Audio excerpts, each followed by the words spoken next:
कुछ नहीं बोल रहे? हाँ शुरू कर दीजिए। हाँ लाइव हो गया लाइव हो गया है, परिस्मिता हाँ, मैम लाइव हो आप स्टार्ट कर दीजिए। नमस्कार। रामानुजन कॉलेज शिक्षण अध्ययन केंद्र दिल्ली विश्वविद्यालय, हिंदी विभाग कॉटन विश्वविद्यालय असम, हिंदी विभाग सरस्वती संगीत कला महाविद्यालय Maharashtra, Ganga my education trust का कला वाणिज्य एवं विज्ञान महाविद्यालय महाराष्ट्र और Shrimati CR Gardi arts college Gujarat के संयुक्त तत्वावधान में आयोजित साहित्य, मीडिया, मनोविज्ञान, इतिहास और वाणिज्य, सृजनात्मकता और नवाचार नामक इस अंतविषयक 2 साप्ताहिक संकाय संवर्धन कार्यक्रम में आज उपस्थित आप सभी विद्वानों और प्रतिभागियों को मैं परिस्मिता बोडोले आयोजक समिति की तरफ से हार्दिक स्वागत, वंदन और अभिनंदन करती हूँ। आज के संकाय संवर्धन कार्यक्रम के प्रथम सत्र में विशेषज्ञ के रूप में हमारे बीच उपस्थित है सम्माननीय प्रोफेसर पंडरीनाथ पाटिल सर। आप हिंदी विभाग गंगा माई महाविद्यालय नौगांव धुले महाराष्ट्र के विभाग अध्यक्ष के पद पर आसीन हैं। लगभग 25 वर्ष से आप इस अनुष्ठान से जुड़े हुए हैं। आपके अभी तक 12 पुस्तकें और 100 से भी अधिक शोध निबंध प्रकाश में आए हैं। आपने अभी तक 50 से भी अधिक राष्ट्रीय एवं अंतर्राष्ट्रीय संगोष्ठी में मार्गदर्शन किए हैं। आपको 2020 में golden book of world record में कविता सम्मान और 2021 में रत्न पुरस्कार से नवाजा गया है। जयप्रकाश करदम जी द्वारा लिखित राहुल खंडकाव्य का मराठी अनुवाद अभी शीघ्र प्रकाशित होने वाला है। आप एक सफल अनुवादक और कवि के रूप में प्रतिष्ठित है। आपके कविताएं शिवांश उपनाम से प्रकाशित होते आए हैं। आप एक सामाजिक कार्यकर्ता होने के नाते विभिन्न संगठनों से जुड़े हुए हैं। आप अत्यंत सहृदय, मितभाषी और एक ऊर्जावान व्यक्ति है। सम्माननीय प्रोफेसर पंडरीनारायण पाटिल सर को मैं अपने वक्तव्य रखने के लिए आग्रह करती हूँ। सर। जी धन्यवाद परिस्मिता मैम। आज के इस पाठ्यक्रम में जो हमारे सारे प्रतिभागी मित्र एकत्रित है उन सभी को मेरा बहुत बहुत प्रणाम। मित्रों, रामानुजन कॉलेज, गंगामय कला वाणिज्य विज्ञान महाविद्यालय नगांव, सरस्वती संगीत महाविद्यालय लातूर, कॉटन विश्वविद्यालय गुवाहाटी असम, हम इन सारी कॉलेजों ने मिलकर ये तय किया कि हम इस तरह का पाठ्यक्रम जो ले रहे हैं उससे कई प्राध्यापकों को जो फायदा होने वाला है, उन सभी प्राध्यापकों का मैं पंडरीनाथ पाटिल आपका बहुत बहुत स्वागत भी करता हूं। और आज का जो मेरा विषय है व्याख्यान का, उसे मैं आरंभ करता हूं। मित्रों, मेरा जो आज का विषय है वो है साहित्य का इतिहास और इतिहास का साहित्य। मित्रों, हम सब प्राध्यापक हैं, हम हिंदी की, इतिहास की, मनोविज्ञान की और अन्य सारी भाषाएं जो है या जो विषय है उनकी हम सेवा कर रहे हैं। विगत कई वर्षों से हम ये पढ़ रहे हैं। और जब हम कॉलेज में, स्कूल में पढ़ते हैं तो साहित्य का इतिहास लगभग हमने सबने पढ़ा होता है। कोई महाराष्ट्र से है तो उसने मराठी साहित्य का इतिहास पढ़ा होगा, कोई गुजरात से है तो गुजरात साहित्य का इतिहास उसने पढ़ा होगा, असम से है तो उसने असमिया साहित्य का इतिहास पढ़ा होगा, बंगाली है तो बंगाल का इतिहास पढ़ा होगा, दक्षिण भारत से कोई है तो वो अपनी अपनी भाषाओं का इतिहास लगभग हम सभी को पता है।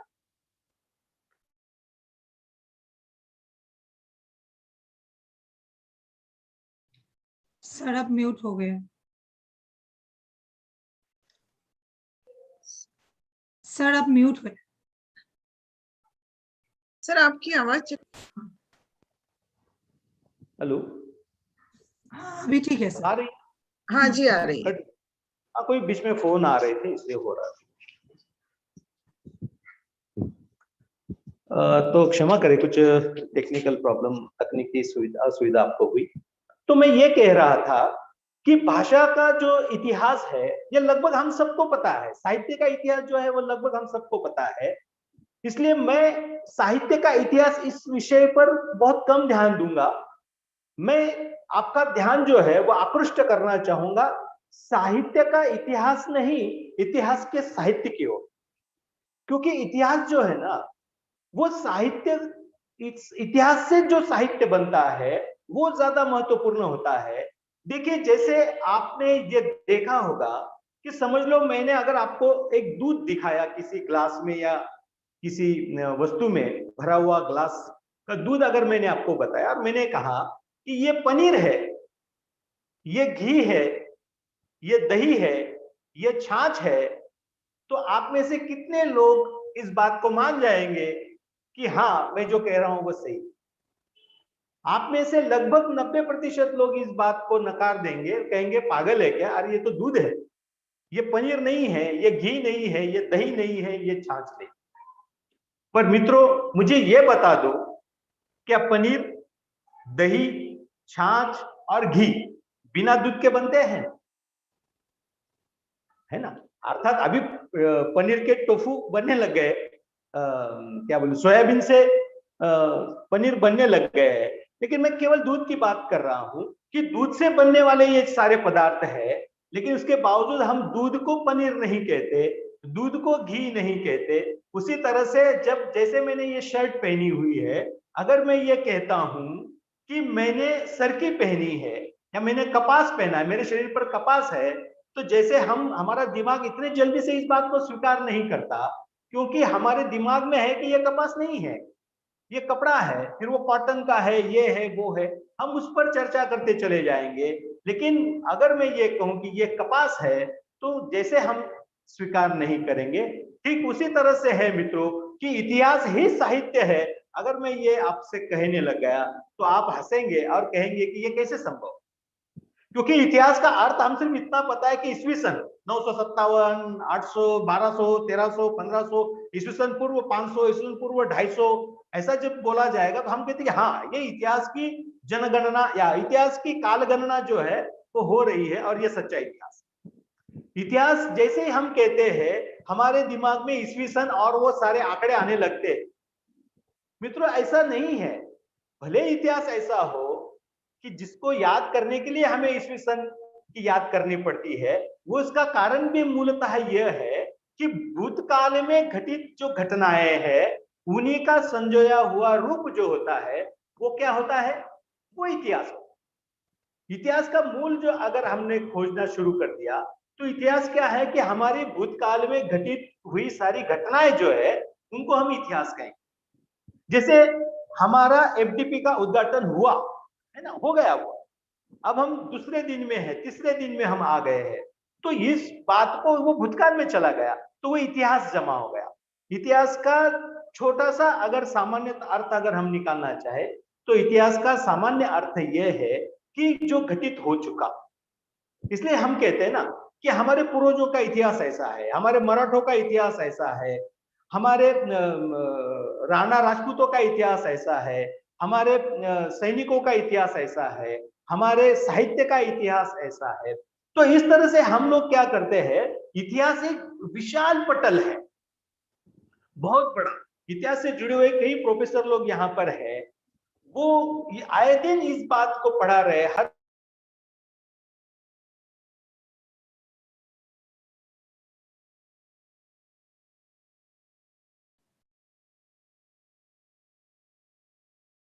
बदलता नहीं है।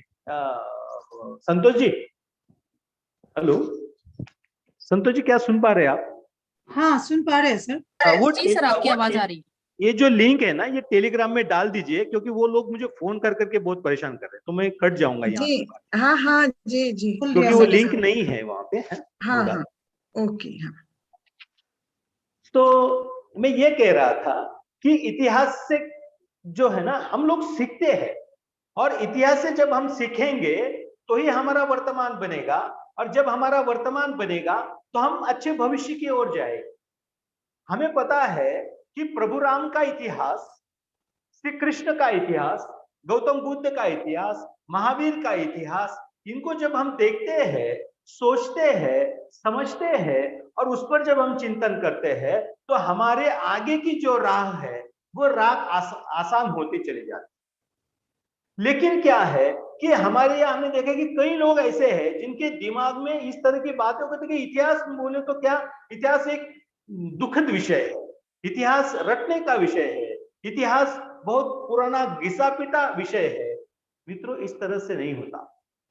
इतिहास जो होता है वो कभी भी घिसा पिटा नहीं होता, बल्कि वो हमें मार्गदर्शक होता है, हमें वो मार्गदर्शन करता है, हमें ये बताता है कि किस तरह से हमारे प्राचीन काल में, किस तरह से हमारे भूतकाल में हमारे पूर्वजों ने सत्य को विजय करने के लिए असत्य का मुकाबला किया।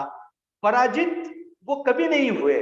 वो भले हमें बाहर रूप से लगा होगा कि वो हार गए हैं, लेकिन वो हारे नहीं, बल्कि वो और आगे चलते चले गए। और वो जो सारी बातें हैं, उन बातों को आप देखेंगे कि हमारा जो साहित्य है, हमारा जो इतिहास है, ये बहुत बड़ा इतिहास। संसार में अगर पूरे विश्व का भी अगर आपने अध्ययन कर लिया तो आपको ये समझ में आएगा कि भारत का इतिहास सबसे प्राचीन इतिहास।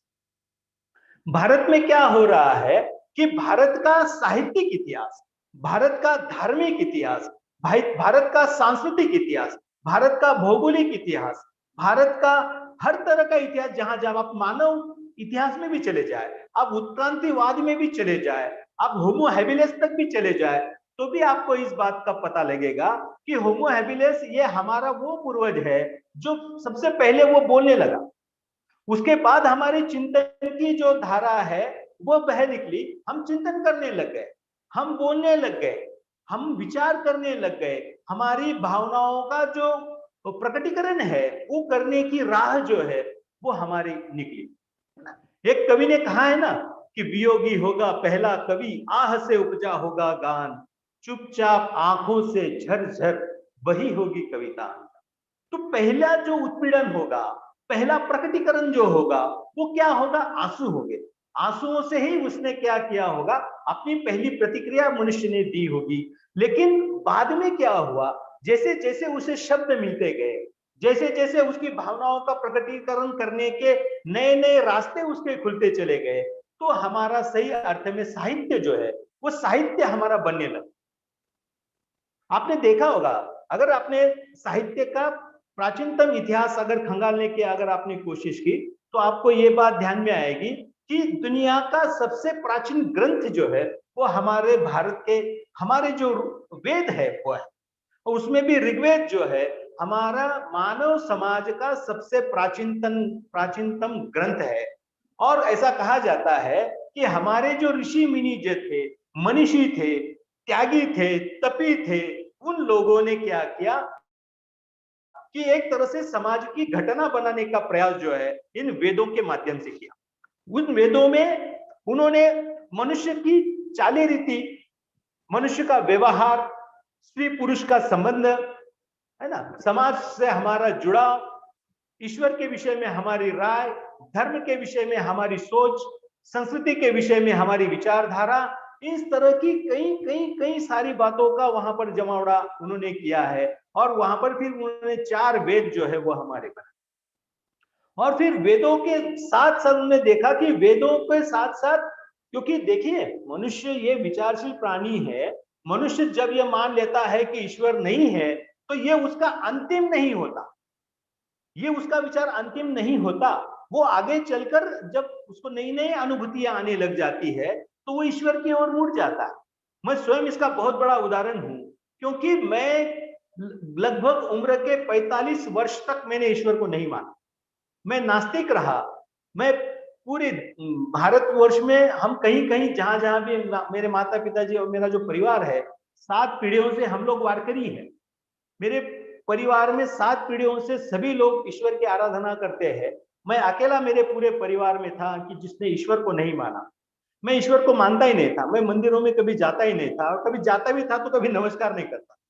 मैं दोस्तों के साथ जाता और दोस्त लोग नमस्कार करते, मैं बाहर खड़ा रहता था।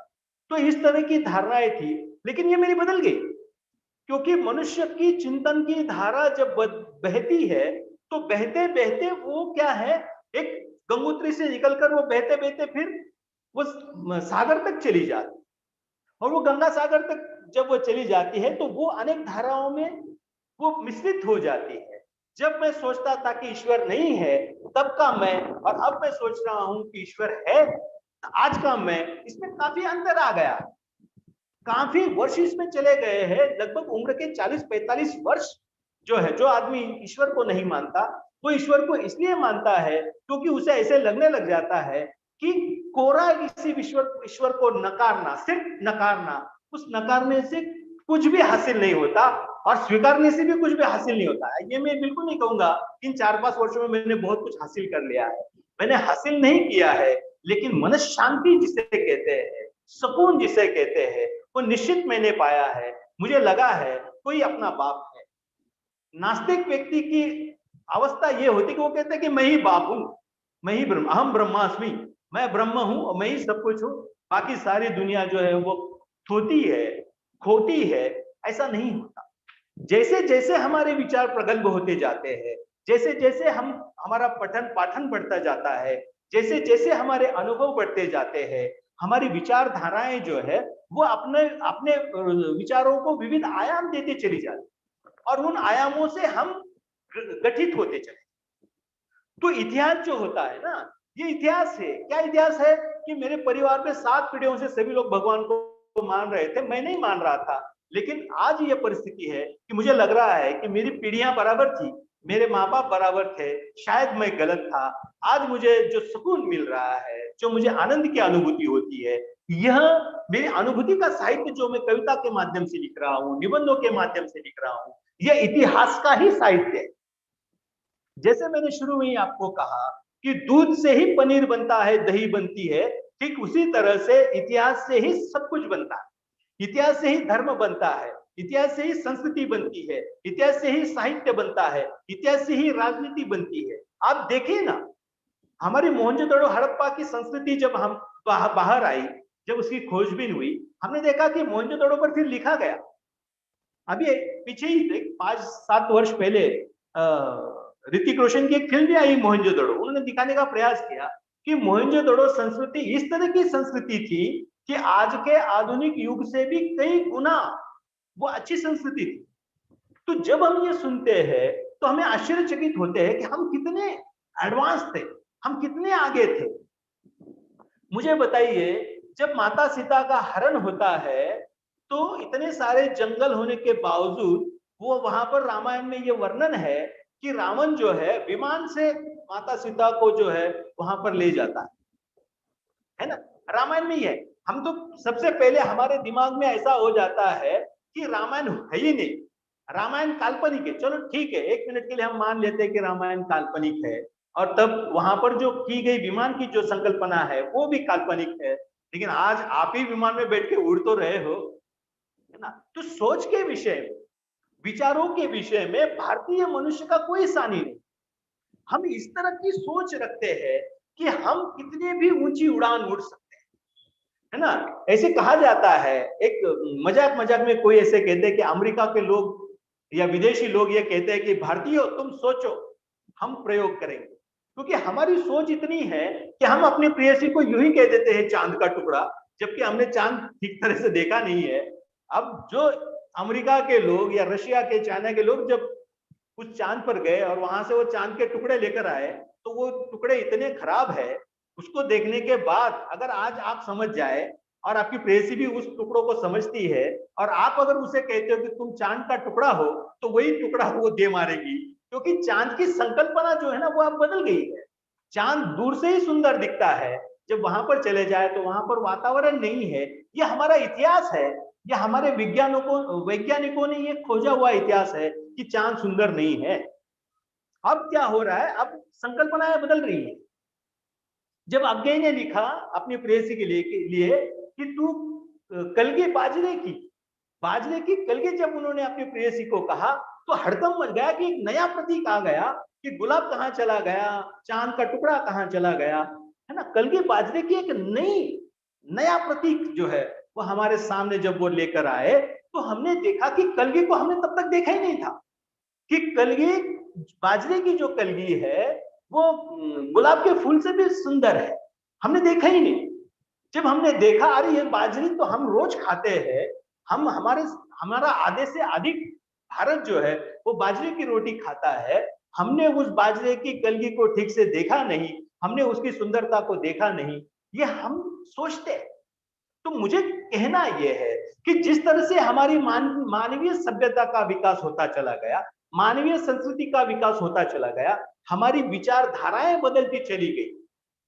मैं उदाहरण के लिए आपको बताता हूं कि एक कथा मैं आपको बता रहा हूं कि जो छांदोग्य उपनिषद में श्वेत केतु नाम के ऋषि की एक कथा आई है कि श्वेत केतु जो थे अपने पिता और माता जी के साथ कुटिया में वो रहते थे।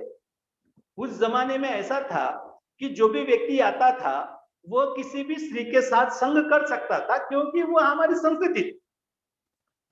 तो श्वेत केतु माताजी पिताजी बातें कर रहे हैं, कोई ऋषि एक उनके यहाँ मेहमान आता है, वो उनकी माँ का हाथ पकड़कर वो अंदर चले जाते हैं।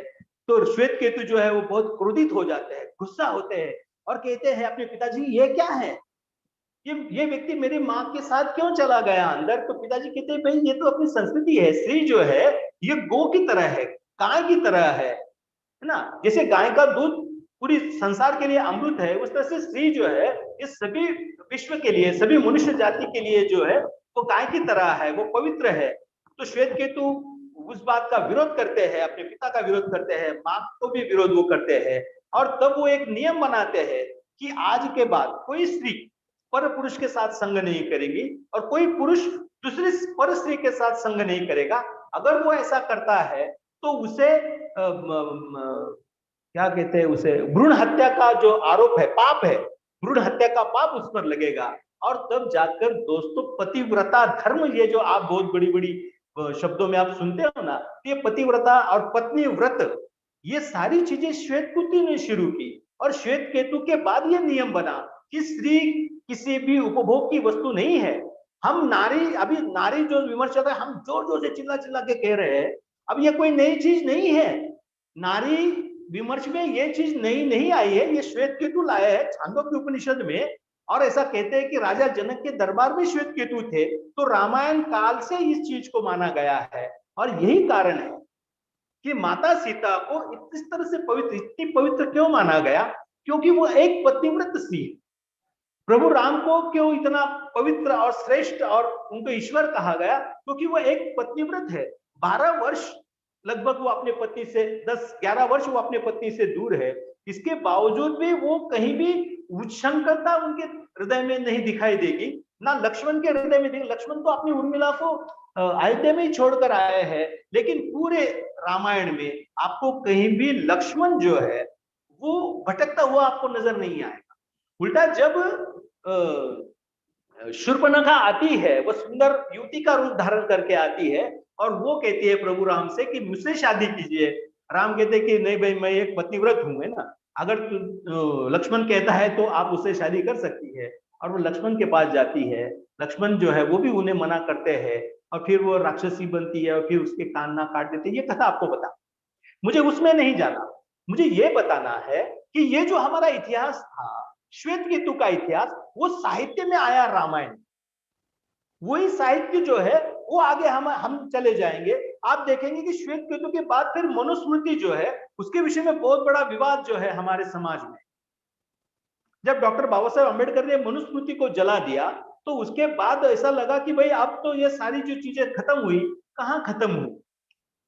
वो प्रतीकात्मकता थी और वो प्रतीकात्मकता जो है वो वेद में जो ऋग्वेद है सबसे प्राचीन ग्रंथ, उसके पुरुष सूक्त की ही वो स्वरूप था, पुरुष सूक्त का ही बना बनाया एक नया रूप था मनुस्मृति। मनुस्मृति कोई अन्य मतलब सपने से आया हुआ या कल्पना से आया हुआ कोई ग्रंथ नहीं था, वो पुरुष सूक्त ही था। और मित्रों, आज के आधुनिक युग में, आज से 3-4 हजार पूर्व का कोई ग्रंथ, उसकी तुलना या उसकी समीक्षा हम 2021 में नहीं कर सकते। और आज हम मनु के विषय में अगर हम बुरी बातें अगर हम आज कहते हैं तो वो गलत इसलिए है क्योंकि तत्कालीन समाज में वो घटना की आवश्यकता थी, इसलिए वो घटना लिखी गई। और वो घटना अगर नहीं लिखी जाती तो समाज का चलन कैसे होता? आप एक मिनट के लिए सोच कर देखिए, हमारे भारत देश को भारत का संविधान नहीं होता तो हमारा देश कैसे चलता? कोई कानून ही नहीं होता। आज भी कई ऐसे कानून हैं जिसमें बदलाव किए जा रहे हैं। हमारे पंतप्रधान तो कहते हैं कि इसमें से 90% कानून किसी काम के नहीं, वो रोज कानून को निकाल रहे हैं, उन कानूनों को वो नेस्तनाबूद कर रहे हैं। ये आप देख रहे हो।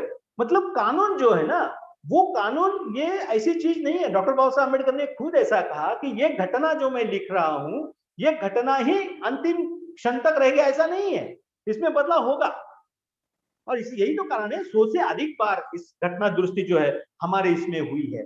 तो इतिहास में जो हमारा मनुस्मृति जो है, जो हमारी मनुष्य की पहली घटना थी, एक्चुअली उसके पहले श्वेत केतु ने लिखी थी मैंने कहा, लेकिन वो अप्राप्त है, लेकिन मनुस्मृति प्राप्त है। इसलिए ऐसा कहा जाता है कि मनुस्मृति जो है ये मानव की पहली घटना है, मानव जीवन की, मानव संस्कृति की, कि जीवन कैसा जिया जाए। ये निश्चित है कि उसमें कुछ बातें जो कही गई वो शूद्रों के लिए बहुत आक्षेपार्ह है या शूद्रों पर अन्याय करने वाली है, और इसीलिए हमें ऐसा लगता है कि भाई इन्होंने अन्याय किया है, सिर्फ ब्राह्मणों के भले की बात उन्होंने की है। जबकि आज से 3-4 हजार वर्ष पूर्व वो स्थिति थी समाज में। समाज हमारा 4 वर्णों में बटा हुआ था। इसीलिए हमारा जो इतिहास है उसको हमें देखना पड़ेगा, और इतिहास को देखते देखते उसकी सृजनात्मकता और नवाचार की ओर हमें ले जाना होगा कि उसकी सृजनात्मकता क्या है। कि श्वेत केतु होता ही नहीं, श्वेत केतु का जन्म ही नहीं होता, श्वेत केतु ने अपने मां के लिए वो झगड़ा ही नहीं करता। तो पतिव्रता और पत्नीव्रता यह धर्म जो है, जो शुरू हुए सनातन धर्म में, हिंदू धर्म में, और फिर वो पाश्चात्य में भी चले गए। अब तो पूरी दुनिया कहती है कि अगर आप शादी करके किसी एक ही व्यक्ति के साथ अच्छी तरह से निभाते हो तो आपका जीवन सफल है ना।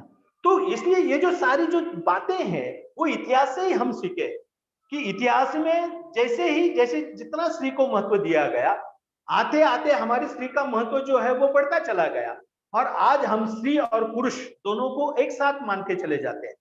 तो मनुस्मृति ने भी ये कहा, और मनुस्मृति के बाद अगर आप चलते चले जाएंगे तो आप देखेंगे कि आदि काल में, मतलब लगभग 950 से लेकर 1375 तक का जो काल है, जो हिंदी साहित्य में हम जिसको आदिकाल कहते हैं, उस आदिकाल में आप देखेंगे कि सिद्ध साहित्य बहुत सारा लिखा गया, नाथों का साहित्य बहुत सारा लिखा गया, बौद्धों का साहित्य बहुत सारा लिखा गया, जैनों का साहित्य बहुत सारा लिखा गया, और फिर अमीर खुसरो की पहेलियां जो है वो बुकरियां छोटी छोटी, वो भी उसी समय में लिखी गई, लोक साहित्य उस समय में लिखा गया।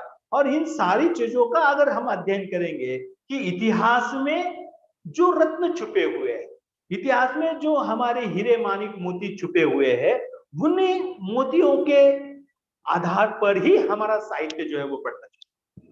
मुझे बताइए कि प्रभु राम का चरित्र ही हमारे सामने नहीं होता तो आज लगभग दुनिया में 1000 से ज्यादा रामायण जो लिखी गई है वो किस आधार पर लिखी जाती? अगर श्री कृष्ण का ही जन्म हमारे साहित्य में नहीं, हमारे इतिहास में नहीं होता तो हमारा साहित्य में यहां से कृष्ण चरित्र के लाखों लाखों ग्रंथ कहां से आते? अगर भगवत गीता ही नहीं होती, कृष्ण ही नहीं होते तो भगवत गीता ही नहीं होती, भगवत गीता नहीं होती तो भगवत गीता पर आधारित हजारों हजार ग्रंथ जो है वो कहां से आते? तो हमें इस बात की ओर ध्यान देना होगा कि सारी चीजें एकदम कल्पना नहीं होती, सब कुछ एकदम से कल्पना से नहीं होता। हर चीज जो है ना वो अपने अपने कालानुरूप वो बदलते चली जाती है और वो इतिहास में ढलते चली जाती। इतिहास जो है वो अपने और वो सारी घटनाओं को अपने आप में समेटते चला जाता है, और जब इतिहास वो चीज बन जाती है तो उसी चीज का प्रतिरूप जो है वो आपको साहित्य में देखने मिल जाएगा। इसलिए तो मैं कह रहा था कि ऋग्वेद से चली हुई ये हमारी परंपरा, उपनिषद फिर आरण्य के आए, ब्राह्मण के आए, और नाना जाने कितने कितने हजारों हजार तरह के ग्रंथ जो है वो हमारे समाज में आए, और उन ग्रंथों के द्वारा हमारे समाज का मार्गदर्शन हुआ, हमारे देश की संस्कृति हमारे तक पहुंची, हमारे देश की नीतिमत्ता, नीति मूल्य, राजनीतिक मूल्य, मानवीय मूल्य, जीवन के मूल्य, जीवन जीने की शैली, इन सारी बातों को हमारे समाज में वो आते चले गए, और फिर हम में जो है बदलाव आता गया। आपने देखा कि आदिकाल में जो साहित्य है वो सिद्ध साहित्य है, यह वीर गाथा का साहित्य है, क्योंकि राजाओं ने तब राजाओं के दरबार में कवियों को रखा था, वो राजकवि थे, और वो राजकवि क्या करते थे, अपने राजा का गुणगान जो है वो लिखते थे। लेकिन उन गुणगानों में राजा की शूरता किस पर आधारित थी? तब राजा की शूरता तब आधारित थी तलवार के जोर पर, युद्ध के जोर पर। जो राजा जितने युद्ध जीतता था वो राजा उतना शूरवीर कहा जाता था, और इसीलिए शूरता और वीरता हमारे देश का बहुत बड़ा गहना था इतिहास। लेकिन वही अगर आप देखेंगे कि आते आते क्या हुआ कि इतिहास ने पलटी ली, और जब भक्ति साहित्य हमारा शुरू हुआ तो उस युग में क्या हुआ कि ईरान इराक से आने वाले जो पठान थे, जो इस्लामिक आक्रमण था, वो हमारे देश में बढ़ा, और बढ़ने के बाद क्या हुआ, भक्ति काल आते आते मतलब 1375 तक आते आते क्या हुआ कि मुगल साम्राज्य है वो पूरे भारतवर्ष में छा गया था। और उस मुगल साम्राज्य को कैसे रोका जाए, मुगल साम्राज्य के साथ साथ हमारे धर्म की रक्षा कैसे हो, इसके लिए तत्कालीन समाज में रामचरितमानस जैसा महाग्रंथ तुलसी लिखते हैं, सूरसागर जैसा महाग्रंथ सूरदास जी लिखते हैं। तो ये सारी जो कथाएं आपने अगर देखी होगी, कबीर एक मानवता का मार्ग लेकर चलते हैं, ना वो हिंदू को मानते हैं ना मुसलमानों को मानते हैं, वो कहते हैं कि मेरा दीन जो है वो इंसानियत है, मानवता है। और ये जो सारी चीजों को अगर आप देखते चले जाएंगे तो आपको एक बात समझ में आएगी कि हमारा इतिहास ही हमें सिखाता। दोस्तों इस दौरान चलते चलते जो है ना, मैं एक चीज आपको और बताना जो है वो मूलतः चाहूंगा कि हमारे देश में ये जो सारा इतिहास है, आप फिर राजस्थान के इतिहास की बात कर लेंगे, आप गुजरात के इतिहास की बात कर लेंगे, आप दक्षिण के मैसूर की बात कर लेंगे, आप जगन्नाथपुरी और आसाम और नागालैंड और वहां की बात कर लेंगे, आप उत्तर भारत की बात कर लेंगे। तो मैं इन सब के बीच में जो है ना, मैं छोटी थोड़ी सी बात जो है, जबकि मैं महाराष्ट्र से आता हूं, तो मैं चाहूंगा कि मैं महाराष्ट्र की कुछ बात आपको, महाराष्ट्र के इतिहास की कुछ बात मैं आपको समझाऊं। दोस्तों आज से बराबर 750 वर्ष पहले महाराष्ट्र में एक महान ऐसे संत का जन्म हुआ, जिनका नाम था संत ज्ञानेश्वर। इनका जन्म जो है ना, इनका जन्म बाकायदा ब्राह्मण परिवार में हुआ। इनके जो पिता थे विठल पंत और इनकी जो माता थी रुक्मिणी माता, ये दोनों के 4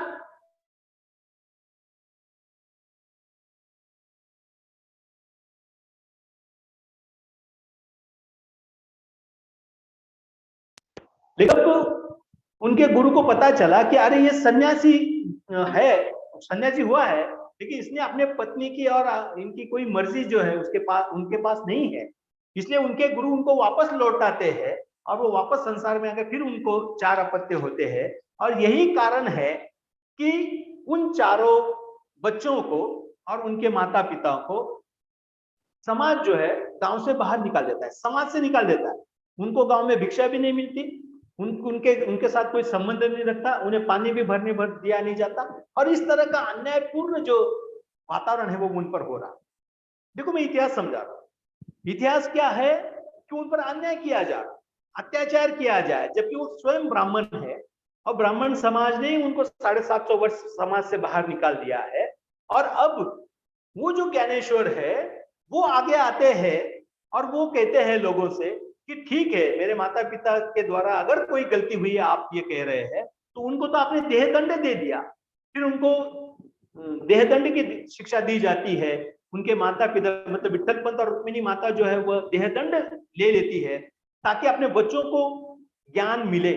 इसके बावजूद जो है उन्हें ज्ञान नहीं दिया जाता, लेकिन स्वयं प्रकाशित रूप से अपने जो पिताजी ने जो ग्रंथ लिखे हैं उन ग्रंथों के आधार पर क्या होता है कि संत ज्ञानेश्वर के दिमाग में आता है कि हमारे समाज को, हमारे सामान्य समाज को भगवत गीता ही मालूम नहीं।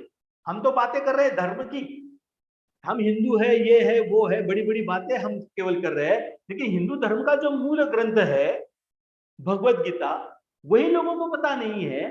जब वही लोगों को पता नहीं होगा तो लोगों पर अत्याचार तो होगी, क्योंकि श्री कृष्ण को जब तक आप नहीं समझेंगे, यदा यदा ही धर्मस्य को आप जब तक नहीं समझेंगे, सामने जो खड़े हैं वो पहले ही मरे हैं, अर्जुन तू डर मत, तू बांध चला, ये तो पहले ही मर चुके हैं, तू कारण मात्र है, इस बात को जब तक लोग नहीं समझेंगे तब तक कर्म की ओर कैसे आएंगे?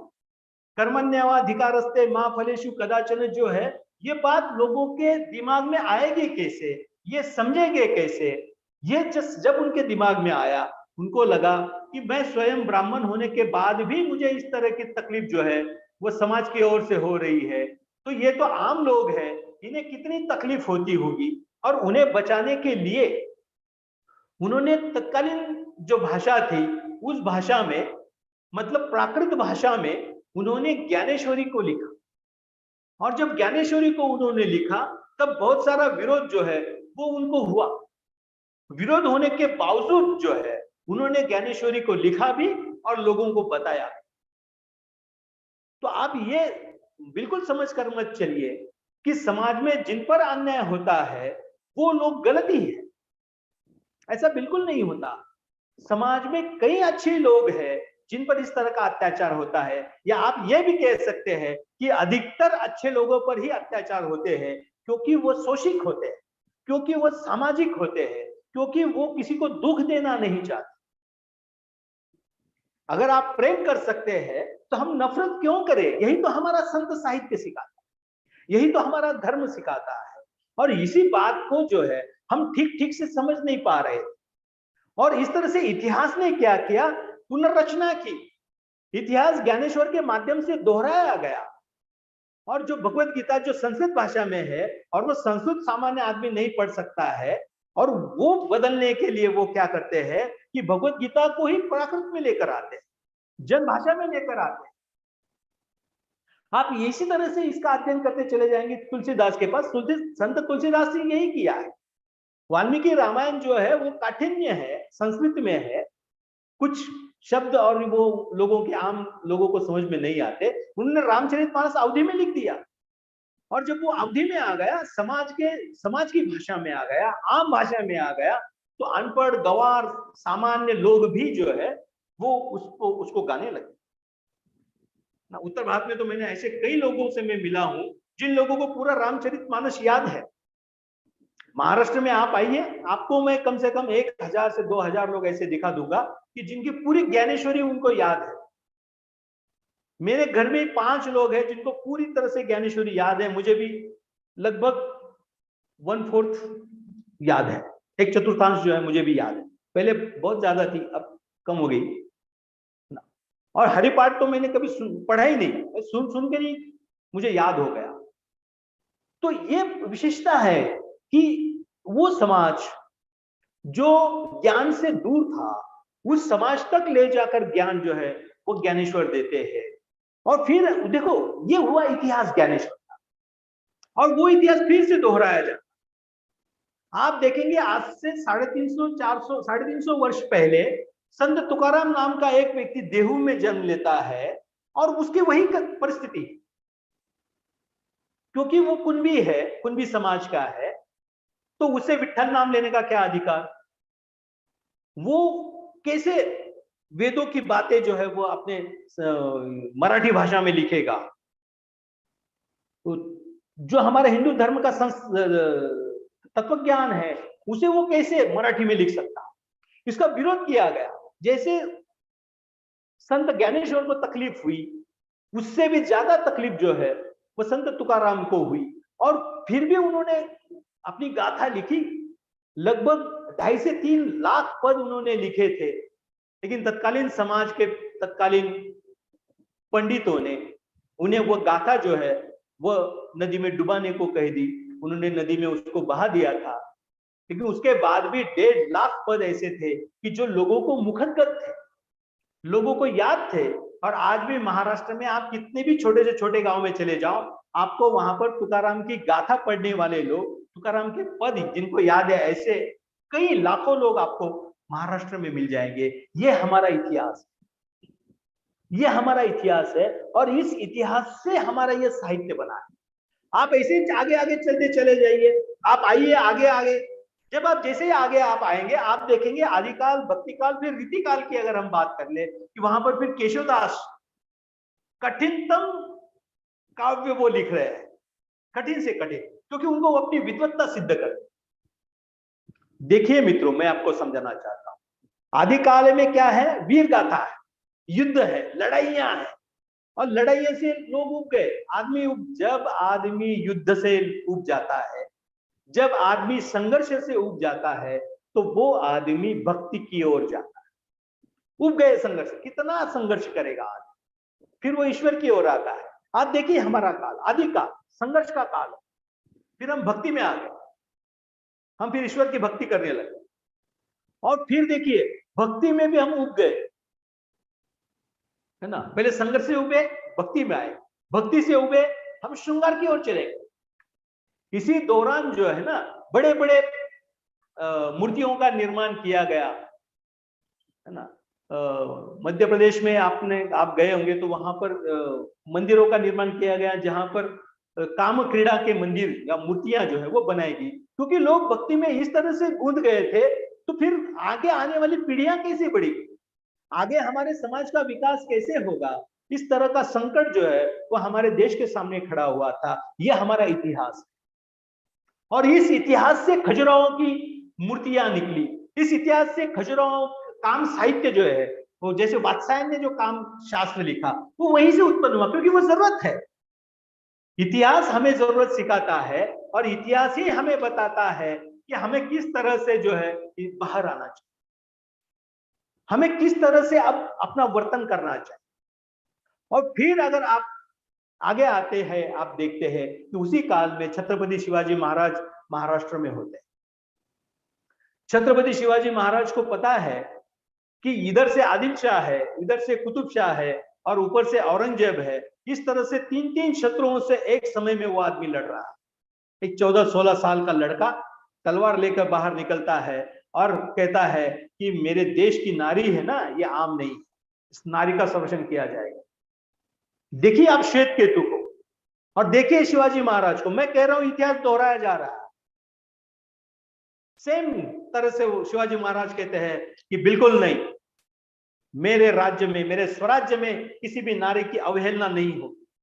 जिसने नारी की अवहेलना की, वो कितना भी बड़ा नेता हो, उनके पास का सैनिक हो, उसके हाथ पांव काटकर वो फेंक देते थे। उसे चौरंगा कहा जाता। महाराष्ट्र में शिवाजी महाराज जो दंडित करते थे स्त्रियों को, प्रताड़ित करने वाले को, उसको कहते थे चौरंगा। चौरंगा का अर्थ था दोनों हाथ और दोनों पांव काटकर उसे गांव के बाहर फेंक दिया जाता। तो इस तरह का यह शासन काल था कि लोगों को लगने लगा कि यह ऐसा राजा है जो हमारी बात सोचता है, हमारे विषय में इतना प्यार हमें ये करता है। और इसलिए छत्रपति शिवाजी महाराज इस पूरे विश्व के साहित्य में, मैं केवल भारत की बात नहीं कर रहा हूं मित्रों, पूरे विश्व के साहित्य का अध्ययन कर लो, आपको छत्रपति शिवाजी महाराज जैसा कोई राजा दिखाई नहीं देगा। ये पहला और अकेला राजा है हमारे पूरे विश्व के साहित्य का जिसके दरबार में कभी भी घुंघरू की आवाज सुनाई नहीं, जिसके दरबार में कभी कोई स्त्री नहीं नाची। उन्होंने कभी नृत्य और इसमें वो कभी नहीं रहते थे। एक बार तो कल्याण का जो सरदार था, उसकी बहू को लूट कर लेकर आए उनके सैनिक। अब कई सारे जो सैनिक थे वो बाहर से भी, फिर बाद में जिस राज्य को जीता जाता था तो वहां के सैनिक भी शिवाजी महाराज के सैन्य में आ जाते। उनको लगा कि अगर हम इस बहू को लेकर जाएंगे, सुंदर स्त्री थी, उसको लेकर जाएंगे और वो मुस्लिम थी, तो राजा खुश हो जाएगा। जब उस बहू को वो छत्रपति शिवराय के पास लेकर आए तो छत्रपति जी ने उन्हें कहा कि अभी के अभी इसे बहन की तरह साड़ी चोली, जो ना महाराष्ट्र में साड़ी देना एक बहुत बड़ा पवित्र माना जाता है, बहन की तरह उसकी बिल्कुल सम्मानित रूप से उन्हें साड़ी चोली का आहेर बोलते हैं यहाँ पर, वो दिया गया। और बाजे गाजे के साथ उन्हें डोली में बिठाकर अपने गांव, अपने शहर तक, अपने राज्य तक उनको पहुंचा दिया गया था। इस तरह का राजा आपको कहीं देखने को नहीं मिलेगा। तो इतिहास में ये हुआ। और इसी काल, रीति काल में आपने देखा, आपने भूषण को पढ़ा होगा, भूषण ने शिवाजी महाराज, छत्रपति शिवाजी महाराज पर उन्होंने ग्रंथ लिखा। शिवराज बावनी भी आपने पढ़ा होगा, है ना, शिवराज भूषण भी आपने पढ़ा होगा। तो इस तरह के ग्रंथ जो है इन राजाओं पर तत्कालीन समय में लिखे गए, क्योंकि इतिहास के इस तरह के वो पन्ने हैं। छत्रपति शिवराय हमारे देश का वो इतिहास है जिसको भुलाए नहीं भूल सकते हम लोग। बल्कि उस पर और अधिक अध्ययन किया जा रहा है। छत्रपति शिवराय पर इतना अध्ययन किया जा रहा है, महाराष्ट्र में कम से कम 100 लोग आज भी पीएचडी कर रहे हैं छत्रपति शिवाजी महाराज की आर्थिक नीति, छत्रपति शिवाजी महाराज की नेवी, जो नेवी है ना, भारत की जो नेवी जिस पर आज हम बहुत गर्व करते हैं, भारत की पहली नेवी जो है वो छत्रपति शिवराय ने ही खोली थी, और छत्रपति शिवराय नेवी के सर सेनापति है। और अगर आप बाहर भी विदेश में आप चले जाएंगे तो चाइना के पास एक देश है, मैं उसका नाम अभी भूल रहा हूं, तो उस देश में केवल छत्रपति शिवाजी महाराज से प्रेरणा लेकर उन लोगों ने जो है अपने देश को आजाद किया है, और उसके बाद आज तक वो देश जो है कभी गुलाम नहीं। कई ऐसे विद्वानों के आपको कोट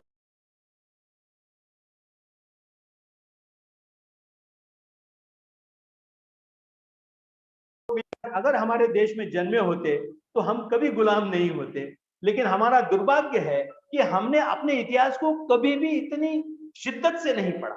हमने छत्रपति शिवाजी महाराज को नहीं ठीक से पढ़ा, हमने पृथ्वीराज रासो को ठीक से नहीं पढ़ा, हमने पद्मावत के रतन सिंह को ठीक से नहीं पढ़ा, हमने महाराणा प्रताप को ठीक तरह से नहीं पढ़ा। हम बस जातियों में और धर्मों में बंटते चले, हम झगड़ालू हो गए। हम लोग एकत्रित जो है ना वो हो ही नहीं रहे थे। वो तो शुक्र है कि महात्मा गांधी का जन्म इस देश में हुआ और इतिहास की फिर से पुनरावृत्ति हुई, और एक महापुरुष, महाकाय पुरुष हमारे देश में आया, जिसके शरीर पर 2 ही कपड़े थे, है ना, सिर्फ पंचा ही था, है ना, जिसका शरीर जो था बिल्कुल कृश था। ऐसा आदमी जो सामने आता है और कहता है, अंग्रेजों को कहता है कि मैं तुम्हें आदेश देता हूं कि आप यहां से चले जाओ, भारत छोड़ो। और उन्होंने पूरे भारत के लोगों को कहा कि आज से आपका कोई नेता नहीं है, आप ही आपके नेता, ये देश आपका है ना, आप स्वतंत्र करो इसे, मैं भी नेता नहीं हूं आपका, आप ही आपके नेता हो।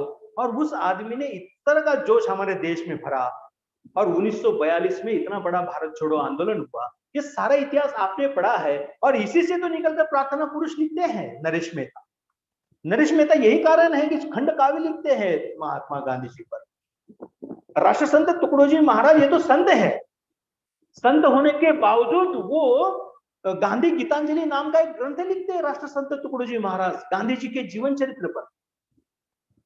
गांधी जी के जीवन चरित्र पर वो लिख रहे हैं गांधी गीतांजलि।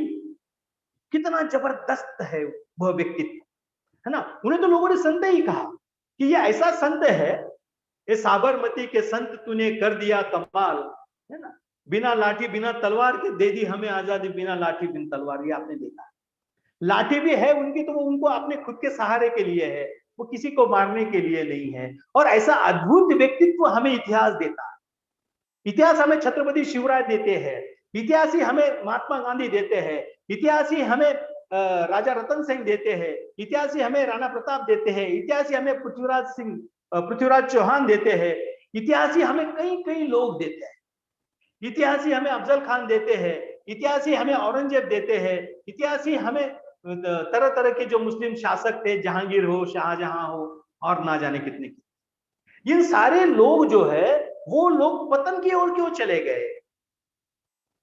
रावण ने जो पाप किया, कितना बड़ा शक्तिशाली था रावण। आज भी शिव तांडव स्तोत्र में सुनता हूं मित्रों, तो मेरा दिमाग जो है वो आज भी काम नहीं करता। लगता है कि इतना विद्वान आदमी, इसे क्या सूझी इसको, और इसने माता सीता का हरण किया। अन्यथा मैं तो कहता हूं कि रावण जैसा शिव भक्त मिलना मुश्किल है। शिव तांडव स्तोत्र अगर आपने सुना नहीं होगा मित्रों, कभी सुनो। इतना जबरदस्त अलंकार, इतना जबरदस्त छंदात्मक, लयात्मक, प्रेरणात्मक, विद्रोहात्मक, और क्या कहेंगे इसे, वीर रसात्मक, इस तरह का शिव तांडव स्तोत्र लिखने वाला रावण, जिसकी लंका सोने की है, जिसके लंका का आखिरी आदमी भी सोने की थाली में खा रहा है, वो इतना संपन्न राजा अपने पाप कृत्य के कारण, अपनी एक गलती के कारण विश्व में प्रताड़ित किया गया, आज तक प्रताड़ित किया गया। आज भी हर दशहरे को गांव-गांव में हम उनको जलाते हैं, उनके पुतले बना कर जलाते हैं। राम के राज्य में तो ऐसा कुछ नहीं था। राम के राज्य में तो पति पत्नी के झगड़े थे, है ना, यही तो कारण था ना। वो जो परीट था, जिसकी पत्नी एक रात बाहर रही तो उसने कितना बड़ा तांडव खड़ा किया, और वही कारण था कि प्रभु राम को माता सीता को जंगल में छोड़ना पड़ा। तो वो राम जिसके यहाँ अभाव ही अभाव है उनके राज्य में, जिनके राज्य में कोई एक सूत्रता नहीं है, फिर भी हम कहते हैं कि राम राज्य चाहिए। एक भी माई का लाल आज तक साहित्य में ऐसा नहीं आया जिसने ये कहा हो कि मुझे रावण राज्य चाहिए या मेरा देश रावण राज्य होना चाहिए, हमारे देश की सारी जनता जो है सोने की थाली में खाना खानी चाहिए। ऐसा सोचने वाला कोई व्यक्ति इसलिए नहीं मिलता क्योंकि इतिहास ने हमें बताया है कि वो इस तरह का सम्राट। इतिहास कभी भी हमें यह नहीं बताता कि कोई औरंगजेब फिर से बने, कोई अफजल खान फिर से बने, कभी नहीं चाहता। आज भी इतिहास जो है वो कहता है कि औरंगजेब भले कितना भी बड़ा सम्राट हो, उसकी कब्र जो है वो महाराष्ट्र में ही खुदी, उसे वापस नहीं जाना पड़ा, वो नहीं जा सकता। अफजल खान कितना भी बड़ा सुरमा हो, उसे इसी मिट्टी में, है ना, इसी मिट्टी में उसे गाड़ दिया गया। और छत्रपति शिवराय इतने महान व्यक्ति थे कि अफजल खान को मारने के बाद अफजल खान की कब्र भी बनाई और उस कब्र पर दिया बत्ती की व्यवस्था भी की। आज भी वहां पर दिया बत्ती जो है वो की जाती है। इस तरह का हमारा इतिहास। जब बाली को मारा प्रभु राम ने, प्रभु राम ने भी ये कहा कि सुग्रीव, बाली मर गया, उसका और तेरा बैर जो है वो खत्म, उसकी पत्नी और उसके बच्चों को तू सम्मान देना। जब रावण मारा गया तब भी प्रभु राम ने विभीषण से ये कहा कि रावण जो था जब तक जीवित था मेरा शत्रु था, वो मर गया, मेरा शत्रु तो खलास हो गया। और ये हमारा इतिहास है। जो प्रभु राम कहते हैं वही छत्रपति शिवराय कहते हैं। अर्थात आपके राज्यों के भी जो भी बड़े बड़े राजा हुए होंगे, उनके इतिहास आप ज्यादा जानते हैं, तो वो भी राजाओं ने यही सीखा होगा।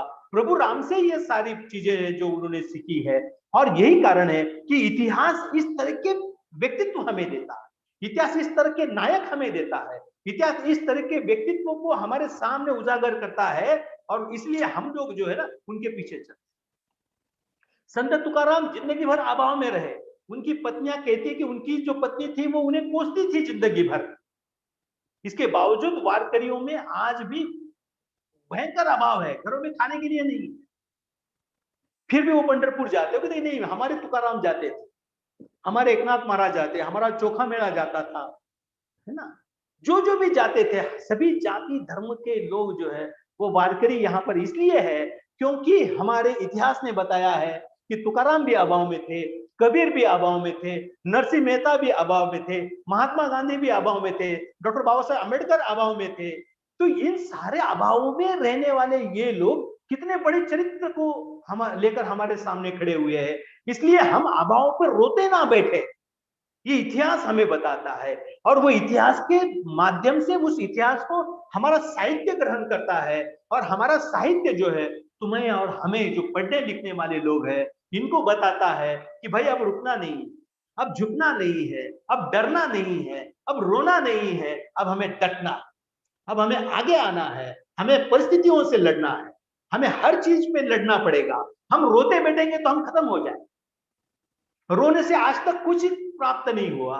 मुझे बताओ, अगर प्रभु राम रोते बैठते तो क्या होता, छत्रपति शिवराय रोते बैठते तो क्या होता, है ना। तो ये सारी चीजें हैं, हम रोते बैठेंगे तो हम खत्म कर दिए जाएंगे, क्योंकि समाज उन्हीं लोगों को याद करता है जिनमें शूरता है, समाज उन्हीं लोगों को याद करता है जिनमें वीरता है, समाज उन्हीं लोगों को याद करता है जो सत्य के लिए झगड़ते हैं।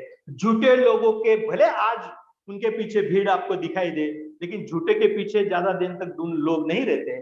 झूठ जो है एक दिन बाहर आता है और झूठे का रावण ही बनता है। इस बात को आप हमेशा ध्यान में रखना। सच्चाई जो है वो कभी नहीं हारती, और इसीलिए हमें जो है अक्सर सच्चाई के साथ चलना होगा। और जब हम सच्चाई के साथ चलेंगे तो हम अपने विद्यार्थियों को भी वो सिखाएंगे। जब अपने विद्यार्थियों को हम सच्चाई सिखाएंगे तो हमारा ये देश जो है वो सत्यवादी देश बन जाएगा। भ्रष्टाचार खुद ब खुद कम हो जाएगा। लेकिन क्या कहते हैं ना, हम भ्रष्टन के भ्रष्ट, हमारे वाली बात जो है वो हमारी है। हम बहुत अभिमान से कहते हैं कि मैंने किसको कैसे लूटा। तो हम बहुत जल्द ये परिवर्तन होना चाहिए, और हमें ये कहना चाहिए कि मेरे पास 2 रुपए थे, मैंने उसमें से 1 रुपया देकर उसकी भूख कैसे मिटाई। मैंने दिवाली में 1000 के पटाखे नहीं तोड़े, लेकिन उसमें से 500 रुपए गरीब बच्चों के लिए कुछ किया। ये हमारा इतिहास है कि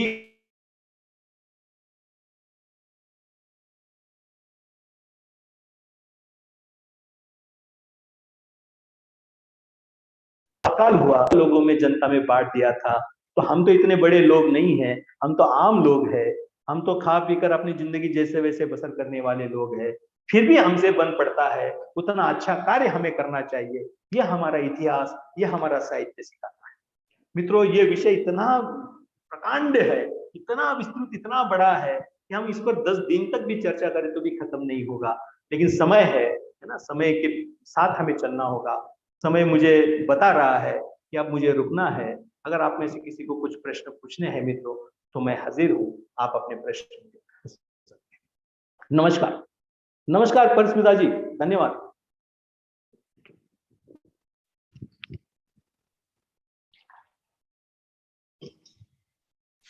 हेलो, कोई अगर प्रश्न करना चाहते हैं तो सर से बातचीत कर सकते हैं।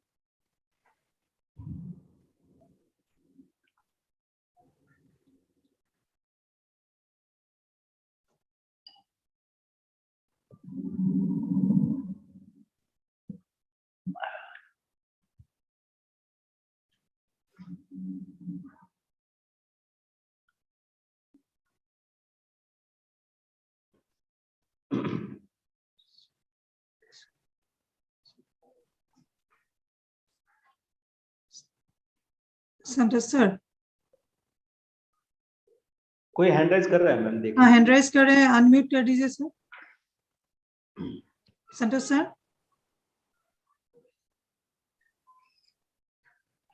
ठीक है, मैं कर देता हाँ सर।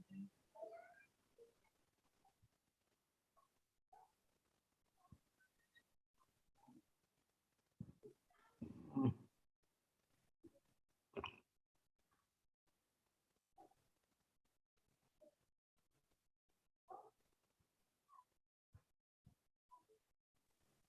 हेलो। हाँ, हेलो हेलो, नमस्कार सर, मेरी आवाज आ रही है? जी, आ जी रही है सर। सर। पाटिल सर नमस्कार, मैं मिर्जा अरशद बेग, भीड़, महाराष्ट्र से।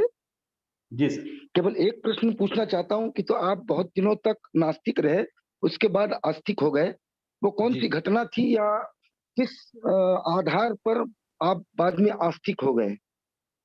या कोई ऐसी घटना तो होगी ना जिससे आपको ईश्वर पर विश्वास होने लगा? जी जी अवश्य बताता हूँ सर। एक्चुअली नास्तिक होना या आस्तिक होने की पहली निशानी है, क्योंकि आस्तिक कहने से कोई आस्तिक नहीं हो जाता और नास्तिक कहने से भी कोई नास्तिक नहीं हो जाता। नास्तिक और नास्तिक की जो सीमा रेखा है बहुत कम है, छोटी है। लेकिन फिर भी मैं ये बताना चाहूंगा कि पहले मुझे ऐसा लगता था कि मेरे परिवार, मेरा जो सब घर के लोग जो है, ये जो भगवान भगवान करते हैं, भगवान भी ऐसा कुछ होता ही नहीं। क्योंकि यही गीता में कहा गया है कि मैं सब जगह पे हूँ। संत ज्ञानेश्वर भी ये कहते हैं कि मैं कण कण में व्याप्त हूँ। जब मैं कण कण में व्याप्त हूँ तो फिर मंदिर में जाने की क्या जरूरत है, ऐसा मुझे लगता था। लेकिन जब मुझे ये आभास हुआ, एक दो बार मुझे इस तरह की चीजें जो है वो आभास इस तरह का हुआ कि जब मैं दुख में होता हूँ तो माता पिता के पास जाऊंगा तो वो और दुखी हो जाएंगे, पत्नी को बताऊंगा तो पत्नी और दुखी हो जाएगी, मित्रों को बताओ तो मित्र तो कैसे है सर, आज बेग साहब आप ज्यादा जानते होंगे कि मित्र तो हमसे रो रो कर पूछ लेंगे और हंस हंस कर पूरी दुनिया को बताएंगे, अरे देख इसका ये प्रॉब्लम पता चला गया तुझे, पता चला गया। तो हम क्या हो जाएंगे, प्रताड़ित होते जाएंगे मित्रों से भी, परिवार से भी। तब मुझे ऐसा लगा तो मेरे अंदर का जो दर्द है, जो दुख है, मैं किसको बताऊं, मैं बताऊं तो किसको। तब मुझे लगा कि शायद हमारे जो प्राचीन, हमारे जो विद्वान रहे होंगे, ऋषि रहे होंगे, संत रहे होंगे, वो इसीलिए तो मूर्ति पूजक रहे होंगे। उनको लगा होगा कि मैं मेरी बात कहाँ जाकर बताऊं। आपने देखा होगा ईसाई धर्म में ऐसा है कि पादरी के यहाँ एक रूम है, वहां जाकर आप अपने आप को कन्फेस कर सकते हैं। ये कन्फेस की व्यवस्था ईसाइयों ने डेवलप की, लेकिन वो व्यवस्था यहाँ ना हिंदुओं में है, ना इस्लाम में है, ना सिखों में है, ना कहीं। तो मुझे ऐसा लगा कि शायद ये कन्फेस करने वाला ही ये मंदिर जो है, ये जो रचना है इसलिए होगी। और सर मैं गया मंदिर में, जाकर जब मैं उस मूर्ति के सामने, मैंने मेरे मन में जो जो चल रहा था, जो दुख था, वो जब मैंने व्यक्त किया तो मुझे लगा कि मैं किसी को बता पाया, है ना। मनुष्य है हम, हमारे दिल में कई चीजें ऐसी होती है कि जब तक हम किसी को बता नहीं देते तब तक हमें शांतता नहीं लगती। और वो शांति का अनुभव मुझे हुआ और तब मुझे लगा कि सुख में आप भले मंदिर मस्जिद ना जाते हो, लेकिन दुख में जरूर जाना चाहिए। जब हम दुख में जाते हैं अपने ईश्वर को हम जब अपनी बातें बताते हैं तो तब से मुझे लगा कि आस्तिक होना बहुत अच्छा है, क्योंकि नास्तिक होना बहुत ज्यादा शुष्क है और वो बहुत झूठा है, सच्चाई उसमें बहुत कम है। जी सर। बहुत बहुत सुंदर सर।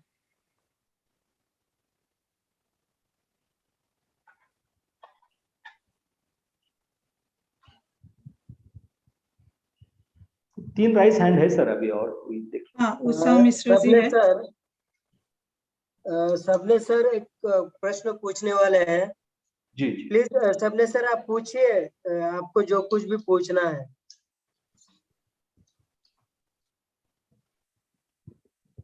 सबने सर अनम्यूट किया है क्या आपने उनको? हाँ, अनम्यूट किया है उनको। जी। दूसरे को पूछ लीजिए।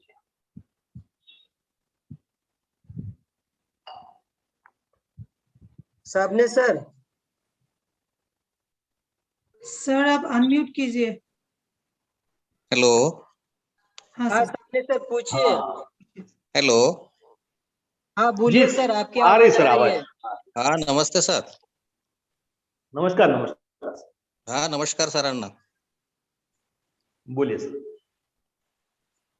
आपण साहित्यावर आणि इतिहासाला धरून खूप काही सुंदर असे विचार या ठिकाणी व्यथित केलात.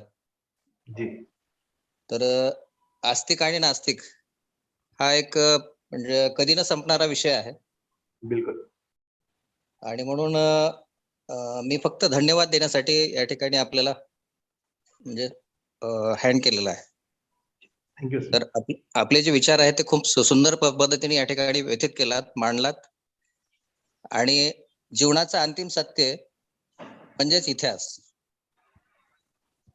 जीवनाचं अंतिम सत्य बरोबर म्हणजेच इतिहास. तर यावर काही आपल्याला सांगता येईल का?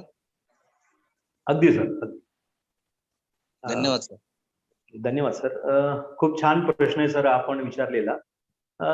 जीवनाचं अंतिम सत्य इतिहास म्हणण्यापेक्षा आपण असं म्हणू शकतो की आपल्या जीवनाला, कारण की मनुष्य जीवन जो है ना, मी हिंदीत बोलतो कारण की बाकीच्या लोकांना हे कळलं पाहिजे. हो सर. हो. Okay sir. ओके. मनुष्य का जो जीवन है इसके कई ध्येय होते हैं. कई लोग हैं जो अलग अलग ध्येय के लिए जीते हैं. कुछ लोग जो है जो आजकल आपने देखा होगा नौकरी के लिए वो कहते हैं कि बहुत इधर उधर तड़प रहे हैं. कुछ लोग जो है जिनकी शादियां नहीं हो रही, वो शादी के लिए उनको लगता है मेरे जीवन का अंतिम ध्येय अब शादी करना है, मेरे जीवन का अंतिम ध्येय अब नौकरी करना है. किसी को लगता है कि मेरे जीवन का अंतिम ध्येय मुझे ज्ञान प्राप्ति करनी है. किसी का अंतिम ध्येय मुझे मोक्ष प्राप्त करना है, जैसे सनातन और हिंदू धर्म में कहा गया कि मोक्ष प्राप्ति. तो इस तरह के अलग अलग ध्येय है. लेकिन इतिहास ने हमें यह बताया है कि जो इस ध्येय के लेकर चले हैं वो किस तरह के असफल हुए, है ना. अब शादी एक किसी का अंतिम ध्येय नहीं हो सकता, वो बस एक पड़ाव है. पैसा कमाना एक पड़ाव है. अगर ऐसा नहीं होता तो गौतम बुद्ध इतना बड़ा राज दरबार छोड़कर, सम्राट होने वाले थे वो कल के, वो सब छोड़ छाड़कर वो जंगल में क्यों जाते? अगर ऐसा नहीं होता तो महावीर भी बहुत बड़े राजा थे, वो क्यों चले जाते? तो प्रभु राम भी आपने देखा, कृष्ण भी देखा, ये सब राजा थे, ये राजा लोग थे, ये राज करते, मजा करते, लेकिन उन्होंने ऐसा नहीं किया क्योंकि जीवन का अंतिम ध्येय जो है ना, मुझे इतिहास ने हमें ये बताया है और मुझे ऐसा लगता है कि इतिहास से हम ये सीखे कि हम पर के लिए काम करें, दूसरों के लिए. हमसे जो भी होगा, मैंने जैसे अंत में कहा कि 1000 रुपए के फटाके तोड़ने से अच्छा है कि 500 रुपए की मिठाई लेकर गरीब बच्चों में अगर आप बांटते हैं जिनको मिठाई नहीं मिली, क्योंकि हमारा देश ऐसा देश है जिसमें 20 करोड़ लोग आज भी भूखे रहते हैं. ये सत्य है सर, और ये बिल्कुल नंगा सत्य है. और इसीलिए हम उसके लिए क्या कर सकते हैं, इसके लिए प्रयास जब हम करेंगे. गौतम बुद्ध जब बाहर निकले तो विश्व मानव को उन्होंने कल्याण की भावना सिखाई. और देखिए आज आधे से ज्यादा पृथ्वी जो है गौतम बुद्ध को मानती है. और यही कारण है कि आप ऐसा काम करेंगे तो बचेंगे, इतिहास बनेंगे. नहीं तो प्रोफेसर बन के कहीं आए कहीं मर गए, कोई पूछने वाला नहीं है. हमें अपने बच्चे भी जो है ना मरने के बाद देखते कि इसकी पेंशन कब बैठेगी, इसके इंश्योरेंस से पैसा कितना आएगा, वही बच्चे देखने वाले हैं. अगर हमें जिंदा रहना है इतिहास में तो हमें कुछ ऐसा ठोस करके जाना होगा कि आने वाली दूसरे जाति पाति और धर्म के लोग हमें याद करें, हमारे देश के लोग हमें याद करें. इस तरह का कार्य ही मुझे लगता है मनुष्य जीवन का अंतिम ध्येय हो सकता है. धन्यवाद. धन्यवाद सर, सुंदर अगदी. बढ़िया जवाब। हाँ पाटिल जी, सुंदर जवाब दिया। धन्यवाद। हेलो सुंदर सुंदर सर. प्रश्न है, अगला प्रश्न है हेलो प्रोफेसर मिर्जा असद बेग जी। पूछिए सर, आपको क्या पूछना है? नहीं सर, हमारी बात हो गई है, हमने होगी, सवाल होगी। पूछ लिया है। सर, मुझे साहब का। पूछना है। हो गई सर। जी जी हेलो सर, अब मुझे उषा पूछना है। मिश्रा जी, हाँ, उषा मिश्रा जी, इतिहास से संबंधित, साहित्य से संबंधित आपको जो भी हेलो। पूछना है वो पूछ सकती है। हाँ, पूछिए मैम, मैं सुन रहा हूँ। हाँ बोलिए मैम, आपकी आवाज आ रही है। नमस्ते सर, मैं डॉक्टर उषा मिश्रा लखनऊ से बोल रही हूँ। सर, आपके ज्ञान का जो दायरा है ये बहुत ही व्यापक है, और आपका ये जो व्याख्यान रहा यह भी बहुत अतुलनीय रहा। आपने ऐसा कुछ छोड़ा ही नहीं कि हम आपसे कुछ पूछें, क्योंकि आपके व्याख्यान के समक्ष तो हम कहीं टिकते ही नहीं हैं, लेकिन हमें आपसे एक चर्चा करनी है। जैसा कि आपने एक शूद्र को जो है जाति के रूप में प्रस्तुत किया और कहा कि ये मनुस्मृति में कहा गया, ठीक है वो, लेकिन हेलो। हाँ बोलिए, सुन रहा हूँ। तो सर, लेकिन जो वेद कहता है, जो हमारी अपनी जानकारी है, गलत है या सही है मैं नहीं जानती हूँ, मैं इसीलिए चर्चा कर रही हूँ। वेद कहता है कि ये जो ब्राह्मण, क्षत्रिय, वैश्य और शूद्र है, एक सामाजिक व्यवस्था है, समाज को व्यवस्थित तरीके से चलाने के लिए, कि किसी तरह का विवाद ना हो, जैसा कि आज हो रहा है इस चीज को लेकर के। जी। तो ये जो सामाजिक व्यवस्था को चलाने के लिए वर्ण व्यवस्था प्राचीन समय में ऋषि मुनियों के द्वारा बनाई गई जी। ये जैसे आज हम, कोई कहता है कि हम IAS हैं, PCS हैं, हम शिक्षक हैं या कुछ भी है, एक पद है कार्य करने का। वेदों में आया है कि उस समय कार्य का जो निर्धारण किया जाता था, ये निर्धारण है उस समय का, कि जो ब्राह्मण होगा वो अध्ययन अध्यापन कराएगा, क्षत्रिय जो है सुरक्षा करेगा सीमा की, और वैश्य व्यापार करेगा, शूद्र जो है। तो वहां पे ऐसी कोई व्यवस्था तो मुझे नहीं समझ में आती है, क्योंकि वहां लोग अपने हिसाब से चुनते थे कार्य को, तो उसी के अनुसार उनको वर्ण में रख दिया जाता था। तो सर, और वेद सबसे पुराना माना जाता है, मनुस्मृति तो बाद में आती है, और दोनों ही ईश्वरीय है, अपौरुषीय है, पुरुषों के द्वारा नहीं लिखी गई, किसी इंसान के द्वारा। तो यहाँ पे ऐसा क्या आता है कि जिसको लोग जाति प्रथा बना देते हैं, ये नहीं समझ में आज तक हमको आया है, क्योंकि जो वेद में लिखा गया है उसको आज तक तो कोई समझ नहीं पाया है। लोग अपने हिसाब से व्याख्या करते चले आए, और उसका खामियाजा हमें भुगतना पड़ता है कि हम लोग उसको जाति प्रथा के रूप में लड़ते झगड़ते रहते। बिल्कुल सही, बिल्कुल दुरुस्त कह रही है मैम आप। एक्चुअली परिस्थिति क्या है ना, कि वेदों में जब लिखा गया, और जब वो मनुस्मृति में भी आया, और फिर बाद के जो परिवर्तित जो लोग थे ना, फिर क्या हुआ, पहले तो वर्ण व्यवस्था वैसी थी, जैसे वो कहते ना, ब्रह्म जानी तो ब्राह्मण, मतलब ब्राह्मण की क्या परिभाषा है कि जो ब्रह्म को जानता है, ब्रह्म को जानता है, मतलब क्या, जो ज्ञान को जानता है। तो गौतम बुद्ध जो है वो ब्रह्म हो गए, ब्राह्मण हो गए। तुम और हम सब लोग यहाँ बैठे हुए, हम ज्ञान दान का कार्य करते हैं, हम ब्राह्मण हो गए।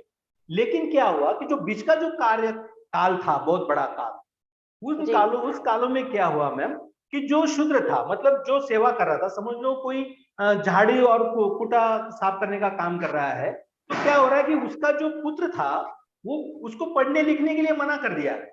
उसको कहा कि तू पढ़ नहीं सकता, अब तुझे तेरा बाप का ये किया, तेरा बाप ये काम करता, तुझे भी यही करना। कोई चमार है, उसका बेटा अगर पढ़ लिख कर वो कोई ज्ञान प्राप्त करना चाहता है, तो उसे उस तरह के कोई द्वार खुले ही नहीं थे।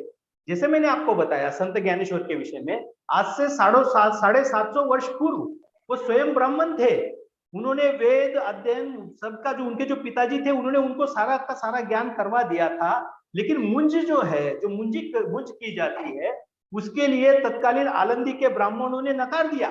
उन्होंने क्यों नकारा? उन्होंने कहा कि आपके पिताजी जो थे वो सन्यासी हुए थे, वो फिर से, आप मुझे बताओ, कोई व्यक्ति सन्यासी था, वो फिर से अगर गृहस्थी में आता है तो उसका ब्राह्मणत्व कहाँ नष्ट हो रहा? वो तो भगवत गीता के बहुत बड़े ज्ञाता थे, वेदों को वो अच्छी तरह से जानते थे, और वो इस तरह का प्रचार कर रहे थे मैम। लेकिन वहां तत्कालीन समाज ने क्या किया, उनको रोका और इनकी मुंजवी नहीं करवाई और उनको देहदंड भी दे दिया। और उनके देहदंड के बाद भी इनको किसी तरह का उनको जाति में प्रवेश नहीं दिया, इनकी मुंज नहीं करवाई उन्होंने अंतिम तक। फिर उन्होंने, उनके पास जो ज्ञान था उनके पिताजी के द्वारा मिला हुआ, उस ज्ञान से उन्होंने फिर नाथ संप्रदाय से, आपको पता होगा कि गहिनी नाथ से फिर निवृत्ति नाथ को दीक्षा मिली और निवृत्ति नाथ ने फिर ज्ञानेश्वर को वो दीक्षा दी और वो नाथ संप्रदाय हो गए। नाथ संप्रदाय होने के कारण उनको फिर ब्राह्मण बनने की कोई जरूरत नहीं रही, क्योंकि वो अपने आप में फिर वो नाथ बन गए, इसलिए उनको ज्ञाननाथ भी कहा जाता है। फिर उन्होंने जो भगवत गीता जी, जो क्योंकि संस्कृत भाषा जो थी मैम, ये संस्कृत भाषा केवल ब्राह्मण पुरुषों की मक्तेदारी थी, इसमें दूसरे समाज के जाति के क्षत्रिय, वैश्य और शूद्रों को पढ़ने की कोई व्यवस्था ही नहीं थी। इसलिए ज्ञान सीखेगा तो कहाँ से सीखेगा? ये शूद्र जो है ये ब्राह्मण बनेगा तो कैसे बनेगा, क्षत्रिय ब्राह्मण बनेगा तो कैसे बनेगा, ये सारी अड़चने थी। आपने गौतम बुद्ध और महावीर का भी अगर चरित्र पढ़ा तो आपको ध्यान में आएगा कि इनको भी किसी तरह का ज्ञान नहीं दिया गया, इसलिए इनको फिर समाज से बाहर निकल के इन्होंने खुद को ही कर इतना बुलंद की खुदा खुदी से पूछे बोलती रजा क्या, इस तरह की बात जो है तो गौतम बुद्ध और महावीर ने की और तब जाके इनको ज्ञान प्राप्त हुआ। और फिर उन्होंने अलग जो संप्रदाय है उनका वो शुरू हुआ। वो एक्चुअली पहले बौद्ध मत ही था, वो केवल महावीर मत ही था, लेकिन बाद में जो है उनको धर्म जो है वो बनाया गया। हालांकि जैन अभी धर्म बचा नहीं, वो हिंदू धर्म में लगभग सम्मिलित हो गया है, लेकिन बुद्ध धर्म आधे से ज्यादा पृथ्वी पर आज भी जो है उनके विचार जो है वो चल रहे हैं, हालांकि उसमें बहुत सारे बदलाव आए हैं। तो इस तरह से शूद्रों को कोई ज्ञान की कोई मार्ग जो था तब नहीं था, इसीलिए शूद्रों को फिर जातियों में ही बांटा गया कि समझ लो कोई व्यक्ति चमार का काम कर रहा है तो वो चमार बन गया और फिर उसके कर्मानुसार उसकी जातियां बनी। और इसी कारण जो है ना वो शूद्रों को जाति में बांधा जाता है। एक्चुअली शूद्र, ये आप जो बिल्कुल दुरुस्त कह रही है कि शूद्र कोई जाति नहीं थी, वो कर्म विशेष के लिए दिया गया एक तरह का उपनाम ही था वो, लेकिन आगे चलकर वो जाति विशेष जो है वो शूद्रों के लिए बन गया। क्योंकि सर इसमें ये कहते हैं कि जब मानव पैदा होता है, हम एक मानव वर्ग की बात कर रहे हैं, तो हर मानव जो है शूद्र जाति में ही उत्पन्न होता है जी। उसको संस्कार के माध्यम से शुद्ध किया जाता है, तो जो पैदाइशी है वो शूद्र है। कुल मिला के मुझे आज तक ये नहीं समझ में आया, मुझे तो सिर्फ जो समझ में आता है ये आता है कि ये हम मानव की देन है, जो हम आपस में झगड़ते रहते हैं और इस तरह की बातें करते हैं। वास्तव में ईश्वरीय जो ग्रंथ हमारे हैं वो कहीं इस तरह का मतभेद नहीं करते हैं। अभी आप रामायण को ही ले लीजिए, तो जो केवट था वो राम के साथ शिक्षा ग्रहण कर रहा था, वो शूद्र जाति का ही था सर, और उन्होंने उसको गले भी लगाया। और आज भी ऐसा नहीं है, ये कहीं कहीं मिलता है कि लोग ऐसा मतभेद करते हैं, लेकिन हम तो नहीं करते हैं और हमारे साथ रहने वाले भी नहीं करते। हम सब एक जैसे हैं और सब उठते बैठते भी हैं, लेकिन फिर भी ऐसा बीच बीच में आता रहता है, कहीं ना कहीं लोग वहां वेद में कहा गया है, यहाँ पे कहा गया, लेकिन ऐसा कुछ मुझे समझ में नहीं आता है कि वहां पे कुछ है। ये सब हम लोगों की चीजें हैं और आज उसको और ज्यादा भी उछाला जाता है। क्या हो रहा है ना, हम लोगों के पास क्या हो गया है कि हमारे जो दिमाग है ना उनकी दिशा जो है ना वो बदल दी जाती है। राजनीतिक कारणों से हमारी जो दिशाएं है ना वो बदल दी जाती है। फिर आप भले कितनी भी केवट की बात करें रामायण में, तो फिर हमें जानबूझकर शंभुक की ओर ले जाएंगे कि रामायण में ही फिर राम ने शंभुक को इसलिए मारा क्योंकि वो शूद्र थे। इस तरह से फिर आप रामायण में फिर आप शबरी को लेके जाएंगे कि शबरी जो थी वो भी शूद्र थी, उसके जो झूठे बेर है वो राम ने खाए। ये विवाद जो ना ये कहीं नहीं रुकेंगे। इस तरह के आपको कई सवाल खड़े होंगे। डॉक्टर बाबा साहब अम्बेडकर ने एक पुस्तक में कहा था कि उन्होंने जब शूद्र को ढूंढ रहे थे, एक किताब उन्होंने लिखी है, मतलब आप उसको पढ़ सकते हैं, वो बात शूद्राज करके एक पुस्तक लिखी है। उस पुस्तक में वो ढूंढ रहे थे कि शूद्र कौन था, कहाँ है, शूद्र का पूर्वज कौन होगा, तो उसको वो ढूंढ रहे थे। तो महाभारत में चलकर उनको एक पात्र मिला कि जिसको लिखा गया है कि ये व्यक्ति शूद्र था, उसका नाम मैं भूल रहा हूँ, तो ये व्यक्ति शूद्र था। तो उन्होंने कहा कि अगर महाभारत में ये मुझे नहीं मिलता तो मैं ये कभी नहीं बता पाता दुनिया को कि शूद्र पहले कौन था, पहला शूद्र कौन था, ये मैं नहीं बता पाता। तो इस तरह की कई, देखिए ये जो है ना ये पूरा राजनीतिक और सामाजिक ढांचा को खराब करने वाला ये विषय है। और ये विषय क्या करता है, हर आदमी अपने अपने तरीके से इसको इस्तेमाल करता है। मैं मेरे फायदे के लिए इसका प्रयोग करूंगा, आप आपके फायदे के लिए करना, और ये इसके फायदे के लिए करेगा। तो इस तरह के कई पात्र हमें इतिहास में मिल जाएंगे कि जो शूद्र होने के बाद में ऋषि हुए। अब मुझे बताओ, वाल्मीकि भी तो शूद्र ही समाज के थे, तो उन्होंने रामायण तो संस्कृत में लिखी ही ना, तो वो कैसे क्या लिखी? हाँ, आपने देखा होगा कि वशिष्ठ जो ऋषि थे, इनके द्वारा जो निर्माण हुए, जो क्या थी, कोली थी वो समाज की स्त्री, जिनके द्वारा उनको पुत्र हुए, फिर वो आगे चलकर ऋषि हुए। इधर आप महाभारत में चले जाएंगे, माद्री जो थी, ये भी कोली की लड़की थी, ये भी शूद्र थी, तो उसके द्वारा ही तो इन पांडवों का निर्माण हुआ। तो ये बहुत क्लिष्ट विषय है मैम, इसमें हम जितना घुसते चले जाएंगे उतना अंदर चले जाएंगे और हम किसी छोर तक नहीं पहुंचे। ये विषय शुद्ध राजनीतिक है, उसे छोड़ देना चाहिए। बहुत बहुत बढ़िया सर। बहुत निशा बहुत जी, धन्यवाद सर। हमें ऐसा लगता है कि आपका समाधान हो चुका है। समय की कमी होने के कारण बीच में ही आपको टोकना पड़ा है। और एक सवाल लेते हैं जो दीपक भट्ट जी आपसे पूछना चाहते हैं। दीपक जी, हमने आपको अनम्यूट किया है, प्लीज कृपया अपना जो भी प्रश्न है पूछ लीजिए। नमस्कार। नमस्कार सर। मैंने पूरा व्याख्यान आपका सुना और मुझे लगा कि हमारे यहाँ भारतवर्ष में जो नास्तिक मत भी था और 3 मत नास्तिक मत है। चार्वाक दर्शन को भी हम नास्तिक मानते हैं क्योंकि वो ये सृष्टि को किसने बनाया वो नहीं मानते, इसमें कोई किसी ईश्वर का हाथ ऐसा नहीं मानते थे। जैन और बौद्ध मत भी नास्तिक मत है, भी भगवान में नहीं मानते।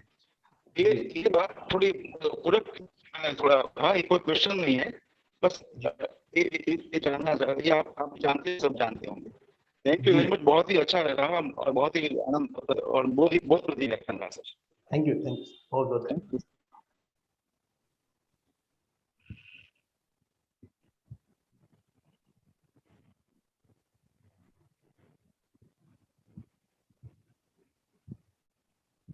संतोष सर, आप म्यूट है।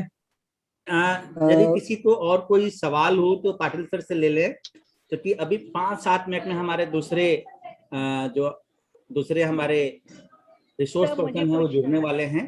तो मुझे पूछना है। यदि हाँ, आप पूछ लीजिए मैम, यदि किसी को जो पूछना है आप पूछ लीजिए मैम। गुड आफ्टरनून सर, मैं देहरादून से बोल रही हूँ, डॉक्टर कामना लोनी।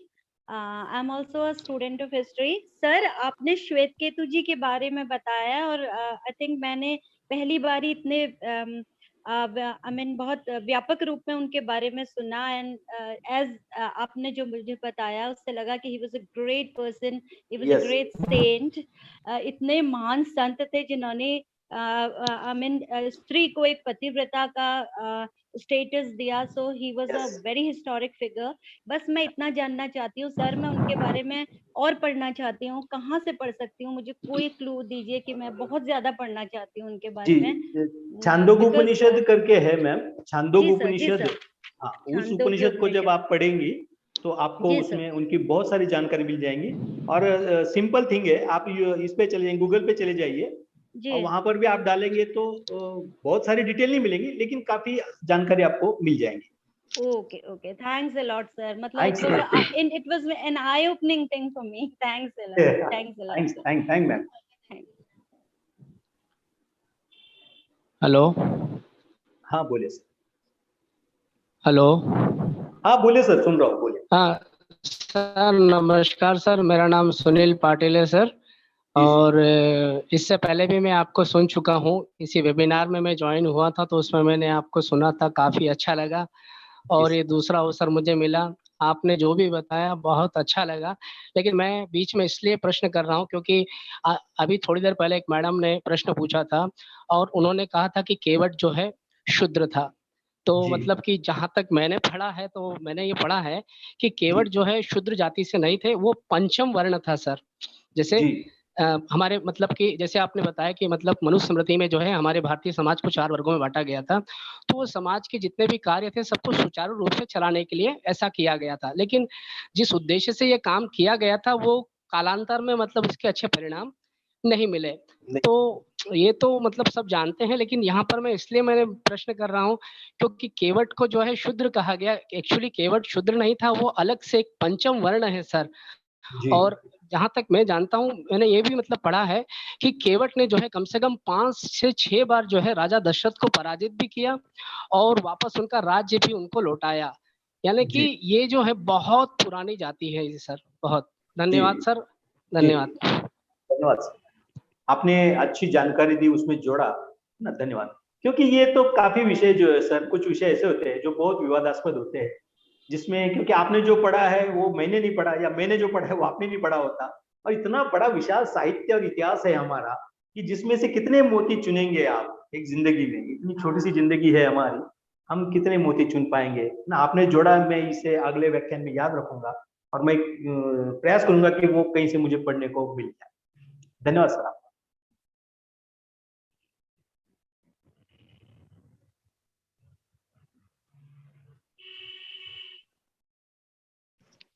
चलिए संतोष जी, चलिए मैं ठीक, देखता हूँ सर किसी का कोई प्रश्न है। सतीश कुमार जी है सर।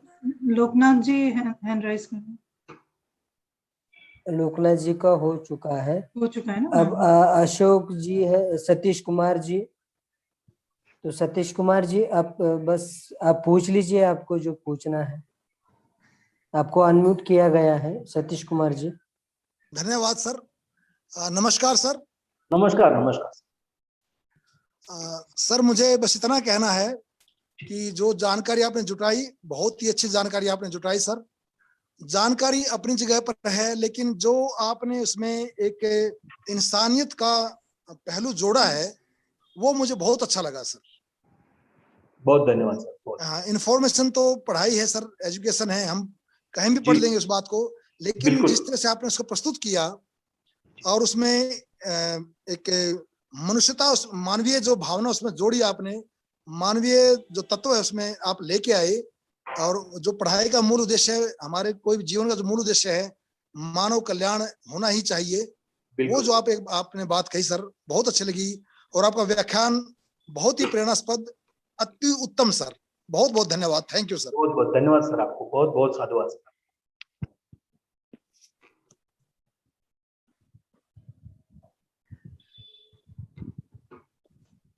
संतोष सर और कोई क्या?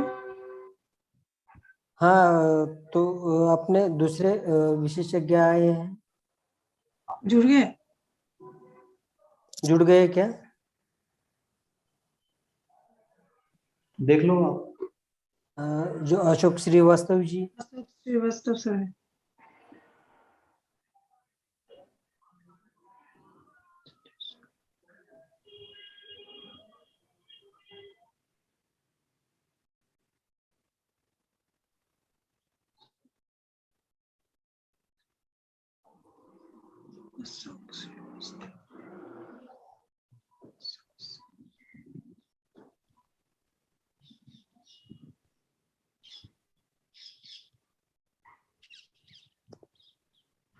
तब तक संतोष जी, शोभा पवार जी ने हैंड राइज किया, उनको सुन लेते हैं।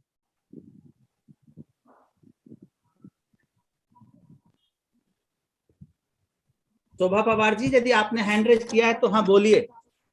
हाँ जी, हाँ सर, आवाज आ रही है मेरी? आ रही है। बोल लीजिए।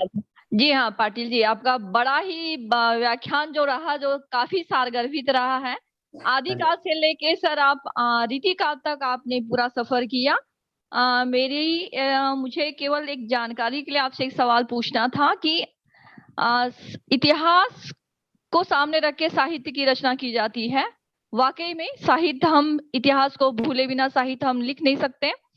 मेरा केवल सवाल ये है, काफी पूरा मतलब शुरू से मैं आपको सुन रही हूँ, इतना बढ़िया लग रहा है कि जैसे लग रहा था कि सुनते रहें, लेकिन एक सवाल मन में कौध गया कि इतिहास को सामने रख के अभी 1900 तक या मुझे लगता है 21वीं सदी जो अभी 20 साल से शुरू हो गया, लेकिन 20वीं सदी के का जो अंतिम दशक तक साहित्य आता रहा इतिहास को सामने रख के, बिल्कुल 21वीं सदी का ये जो दूसरा दशक जो चल रहा है, इसमें कोई लेटेस्ट रचनाएं आई हैं क्या? अगर आपको पता है तो कृपया बताएं।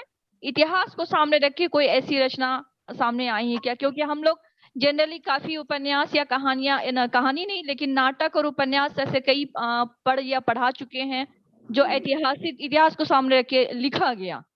तो अभी इस 21वीं सदी के अंतर्गत मतलब 2021 तक के इस समय में कोई लिखा गया अगर कोई रचना है तो कृपया बताएं, जानकारी के लिए केवल पूछ रही हूँ। वरना आपका ये जो व्याख्यान है वो काफी सुंदर है, काफी अच्छी जानकारी आपने दी है और विशेषकर महाराष्ट्र को सामने रख के आपने अदर जो राज्य, मैं भी सांगली महाराष्ट्र से हूँ, तो शिवाजी महाराज को हम लोग बचपन से पढ़ते आ रहे हैं, जानते हैं। वारकरी संप्रदाय की आपने उल्लेख किया। मुझे लगता है कि वारकरी ये शब्द भी शायद अदर स्टेट के लोग नहीं जान पाते होंगे, पढ़ेंगे तो बिल्कुल जान लेंगे। लेकिन सवाल केवल इतना ही था कि कोई रचना जो है अगर आप बता दे तो कृपया रहेगी आपकी। अवश्य। शोभा जी, आपको बहुत नमस्कार। आप इस बात को मैं यही बता रहा था पहले पल से लेकर। सर पाटिल सर, आप ये सवाल जवाब दे दीजिए, ठीक है? और अशोक जी हमारे साथ जुड़ चुके हैं, पहले आप सवाल का जवाब दे दीजिए सर। बस 1 मिनट में ही खत्म कर रहा हूँ सर। मैं यही कह रहा था शोभा जी कि हम आह भी लेते हैं ना, तो वो आह भी इतिहास से ही उसका हम संदर्भ जोड़ सकते हैं। जो भी कोई भी, जैसे मैंने आपको कहा कि हम अभी मतलब 21वीं शताब्दी में बात कर रहे थे तो श्वेत केतु ने आज से 3-4 हजार वर्ष पूर्व ही नारी विमर्श की बात कर दी थी। यही मैं कह रहा था, जो है वो परिवर्तित होकर आ रहा है। आज जो भी सारे विमर्श चल रहे हैं वो सारे विमर्श जो है हमारे वेदों में, हमारे आध्यात्मिक धार्मिक ग्रंथों में आपको मिल जाए। यही मुझे बिल्कुल सही। मतलब ये पूरा हमारा दलित विमर्श, नारी विमर्श जो है वो इतिहास से ही जुड़ा हुआ विमर्श है, उसका बेस वहीं पे। बिल्कुल अच्छा आपने उत्तर दिया, धन्यवाद सर, बहुत बहुत धन्यवाद। अशोक सर, आप अपना माइक अनम्यूट कर लीजिए।